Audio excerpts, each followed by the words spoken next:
Welcome to our presentation, Teaching Systemic Oppression, Building Cultural Competency in the Skills Classroom.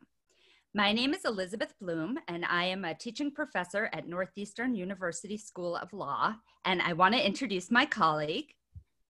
Hi everyone, I'm Stephanie Hartung. It's great to be here at the virtual LWI conference. Thanks for having us.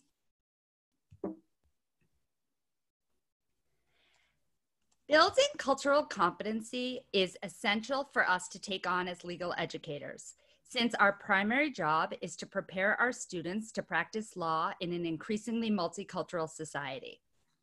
Given the current circumstances we are all living in, the disproportionate impact of COVID-19 on communities of color, and a renewed call for social justice in the wake of the murder of George Floyd, these conversations have become even more critical. Creating a classroom environment that gives all of our students a chance to voice what they are experiencing is challenging, especially when we have to do that online. In the book Teaching Interculturally, Amy Lee points out that intentional intercultural pedagogy often requires sitting with the discomfort of not knowing whether we have encountered a difference that makes a difference and how to proceed in a way that is respectful and intentional. I've come to see the space I am co-creating with my students as a courageous space where we can navigate messy and challenging conversations as we partner to build our collective cultural competency. Stephanie and I are constantly evolving in our thinking and pedagogy, often as a result of mistakes we make along the way. Engaging in this work, we have moved from being masters of content to being non-masters of intercultural pedagogy, which requires us to promote more student-centered learning. This, more than anything else we have ever taught, is a partnership where the students often lead the way, and we have developed the capacity to reflect and be more intentional about our teaching. Today, we plan to share some of our experiences to provide ideas for building cultural competency and guiding students in using narrative tools in writing. We will take you through some of the exercises we use with our students to achieve these learning objectives. We hope you will leave with some concrete ideas and examples for incorporating this important work into your classes. First off, to take some of the pressure off of everyone here, it is impossible to fully achieve cultural competency because we can never know another person's culture without being in their shoes. Instead, it is an ongoing process through which we can build understanding about how systems impact different cultures so we can learn to be culturally responsive, which involves understanding and appreciating as opposed to knowing other cultures. We have both grappled with how to create a culturally responsive classroom. As white women facilitating challenging conversations about race, we recognize that we have developed problematic racial assumptions and behaviors and that we started from a place of privilege. We have learned the importance of acknowledging that explicitly in the classroom right off the bat. This entails developing a mindset of comfort with not knowing rather than comfort based on expertise and a willingness to engage in both teaching and learning in a curious and non-defensive way. Using language from Robin DiAngelo's book, White Fragility, I invite my students to provide feedback to me on this topic or any topic with the following frame. I say to them how, where, and when you give me the feedback is irrelevant. It's the feedback I want and need. Understanding that it's hard to give, I'll take it any way I can get it. From my position of social, cultural, and institutional white privilege, I am perfectly safe and I can handle it. And if I can't, it's on me to build my racial stamina. My response will always be thank you. Building a culturally responsive classroom requires making space for and recognizing the marginalized voices in the room. The challenge is creating that space without putting the responsibility on our BIPOC students to educate about their own cultures. This is why we need to build our own competency to help us engage in this challenging and important work. Thank you, Elizabeth. So, and just a point of clarification for anyone who's not familiar with the term BIPOC, that it's a shorthand for Black identifying people of color. And just to put that out there, it's some terminology that we sometimes use at Northeastern, and some of you may use it as well. So as Elizabeth alluded to, cultural competency is a topic that's gained a lot of traction in legal education in recent years, and especially in the LRW community. It's been a prominent topic of scholarship, and also a common subject at conferences like this one, and presentations regionally and nationally. And so we're excited to add to the discussion, but also want to kind of start by framing that most of the discussion that we've been party to, whether in scholarship or presentation realm in relating to cultural competence. Whoops, we're having a little, we're heading forward. Let's wait till we move back to our, there we go. So most of the discussions have focused on this idea that our legal practice is increasingly globalized, that we're facing increasing diversity in our practice, and we need to focus on helping our students develop their interpersonal communication skills. And so a lot of the discussion around cultural competence has to do with this idea of let's create diverse fact patterns so that students start to understand different perspectives, different identities, and become effective lawyers from a communication perspective. And while that component of cultural competency is certainly important, it's not the primary focus of our talk today. Could you advance the slide, Elizabeth? Thank you. So a core component of our course is a different justification for cultural competence, a different aspect of cultural competence, which is more about understanding systemic oppression and structural racism, and specifically the ways that legal systems and norms both create and perpetuate inequities in our society. So a core component of our course is teaching students to look at systems critically, understand these disparate impacts on marginalized groups and especially communities of color, and then be instrumental in figuring out how to work toward dismantling them. Can you advance the slide, please? So in our view, this aspect of cultural competence, understanding systemic oppression, is a lawyering skill. And especially now, what's interesting for Elizabeth and I coming into this new year this fall is systemic oppression is a term that's now gaining much more prominence in the public realm. And prior to this summer, systemic racism wasn't a term that you often heard in the media. And so this is something that's been at the core of our curriculum for many years. But we're looking forward to students coming in with a more facility with the topic this year. So it should be no surprise for anyone listening to this presentation that skills faculty are at the forefront of thinking about teaching cultural competency in any form. And this is true not just because it is a lawyering skill, as we've just been discussing, but also if you look historically through pedagogical developments in legal education, LRW faculty have often been at the forefront of things like experiential learning, formative assessments, and so it's no surprise that here we are again. Can advance, please? Thank you.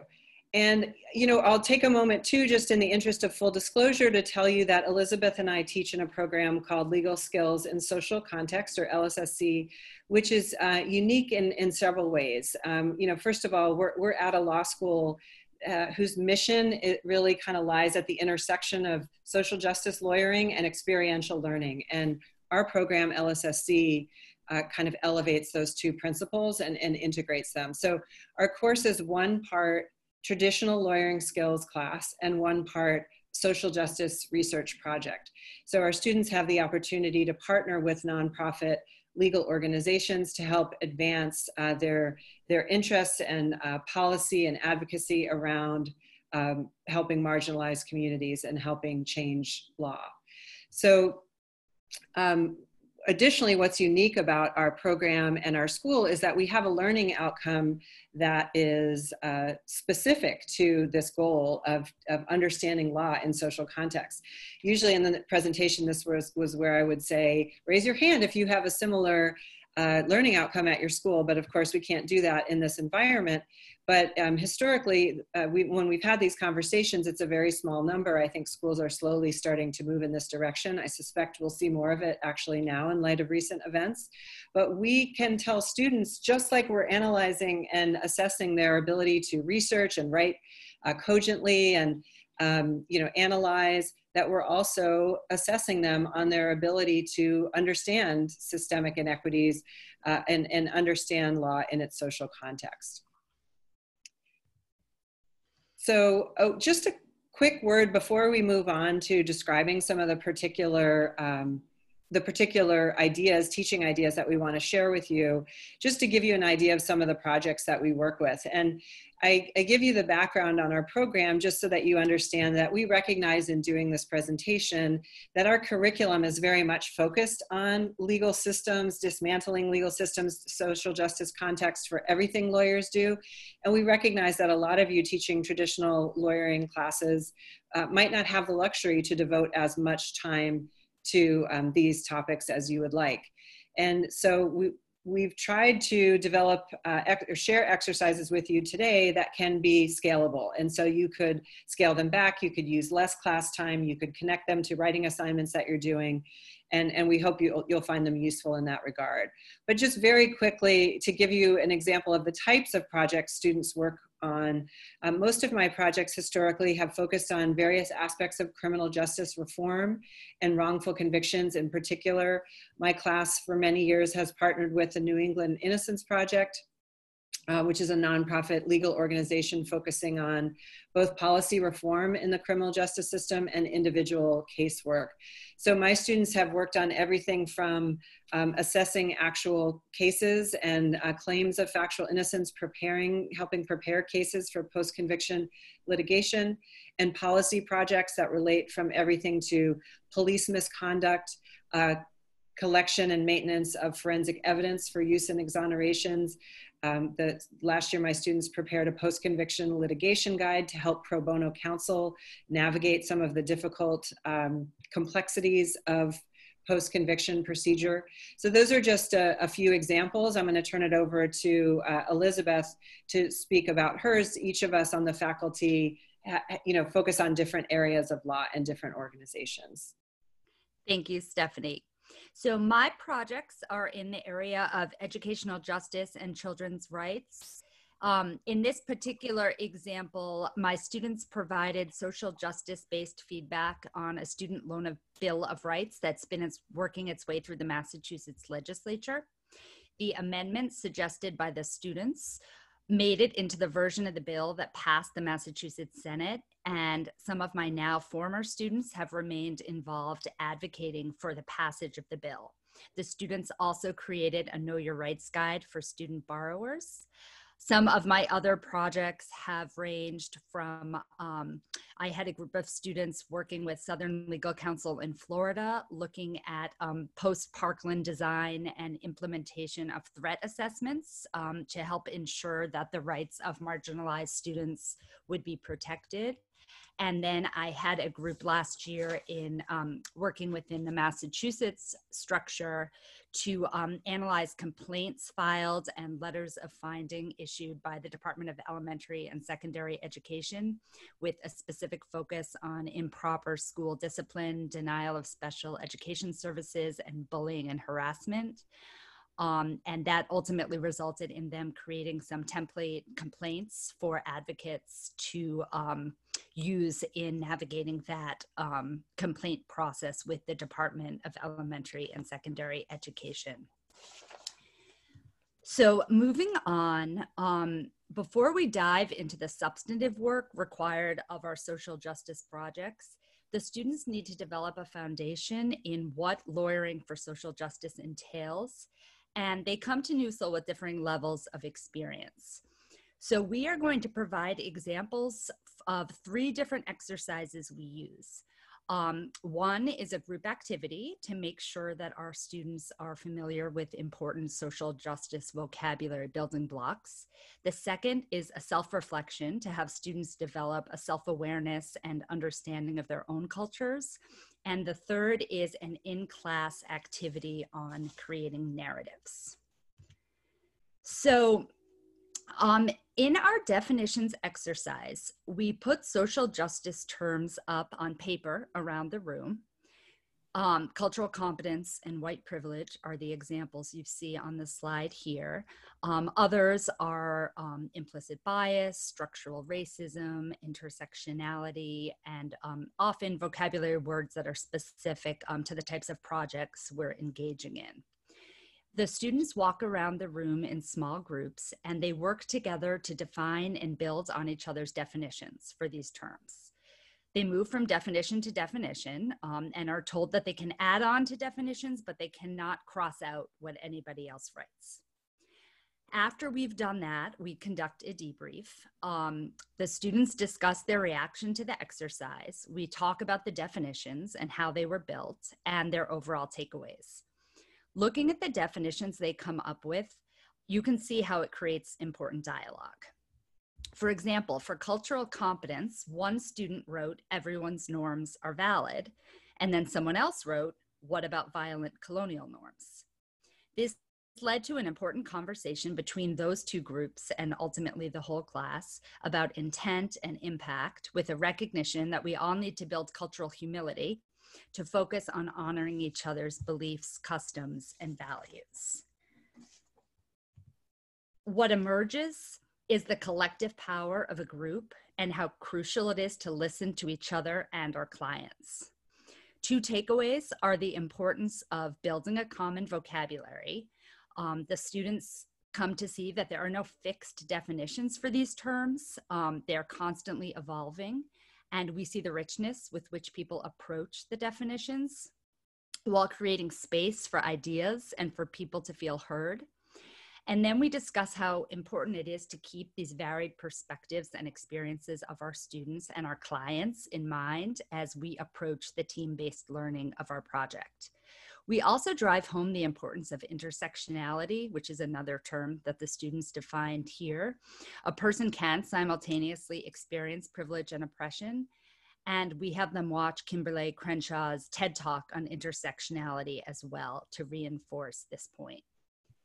This exercise also sets the stage for our focus on the importance of storytelling. As our students work through the definition of implicit bias, we're able to make the connection that the unconscious is big and fast, and it has its own norms and rules. It doesn't respond to facts and figures or data, but rather stories.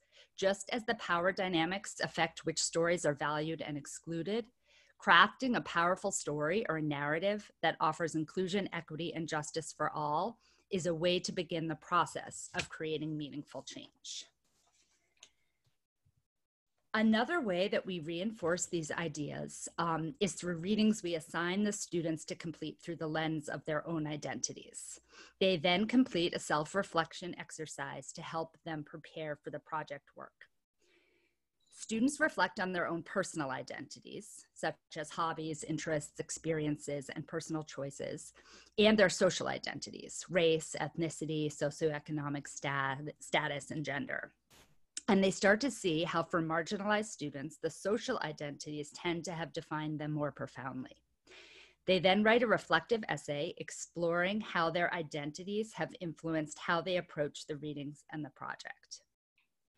Now that I've taken you through some of the ways that we prepare our students to engage with their cultural identities, I'm going to turn it back over to Stephanie to tell you about an exercise we use to teach students how to employ narrative tools in legal writing and oral advocacy.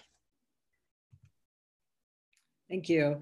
So we're going to shift into the second kind of category of exercises that we use. The first two having focused more on conversations and personal growth around understanding systemic inequities.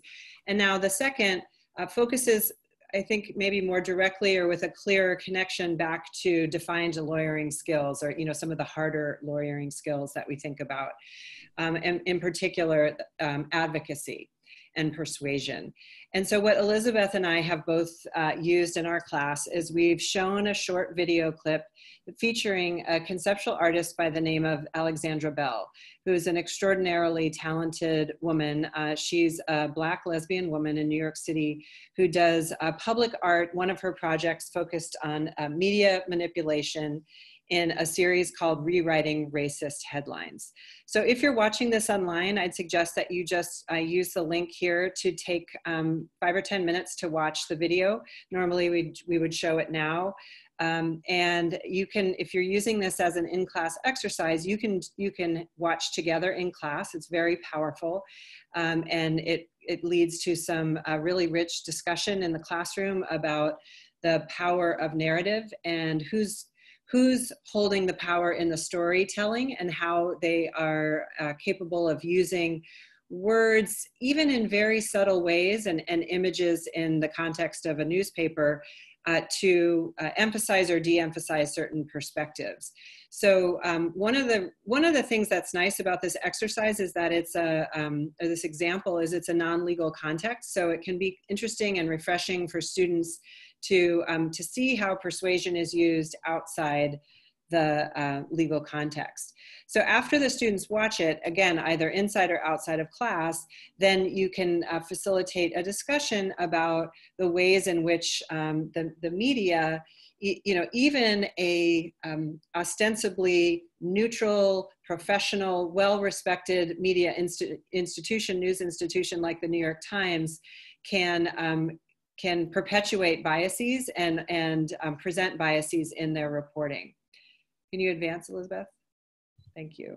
So what I've done is as a way of kind of do a follow-up exercise after students have watched the Bell video is to have them try their own hand at media manipulation. And because my projects focus on the criminal legal system and wrongful convictions, I've used various wrongful conviction examples in the news. This is one that I used in a particular year that's happens to be extremely egregious. This is not the New York Times. This is the Daily News, which is a little bit more flamboyant in its reporting. But so this makes a very obvious point of how words can be chosen in a way to advance a particular message, to value or devalue different perspectives. Here you have, this is the story of the Central Park Five, which I suspect most who are listening are familiar with.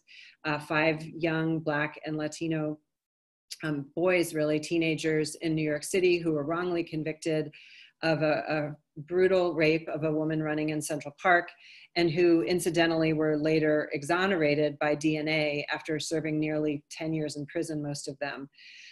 But of course, it's not hard to elicit some examples in a group discussion with these news clippings of the ways in which the writer has analogized the defendants to animals, and the way that the writer has dehumanized these individuals. Here it's extreme enough that it seems to be pretty deliberate. Some of the examples in the Bell video are more subtle. But so this is just one example. You could use articles relating to a topic that your students are writing about in one of their memo assignments, or it could be something unrelated, but it's not difficult to find a news example that highlights the power of narrative and the way that marginalized communities and people from marginalized communities can have their stories further subverted through the media, through subtle word choice and portrayal. So next slide, please. So this is, as I said, this is a story that ended with an exoneration, so it makes some of the portrayals of the kind of dehumanizing portrayals even more appalling, although it's appalling in any context. So anyway, this is an exercise that we've both used to help students understand how they can marshal the power of narrative and storytelling as persuasive tools in their writing and oral advocacy. So that's our last exercise, and normally we'd say any questions, and we'd love to have a conversation with anyone here about the kinds of things you do in your own classrooms. And of course, in this venue, we can't do that. but both Elizabeth and I are more than happy to provide supporting materials for any of these exercises. We are both on the Northeastern website, very easy to find on the faculty page. If you'd like to email us, in retrospect, we should have put our emails here, but we didn't think of that. So hopefully you can find us without any problem. And thank you so much for joining us today. Thank you all. And I just wanted to add one clarifying point because Stephanie rightly corrected that I used the term BIPOC without defining it.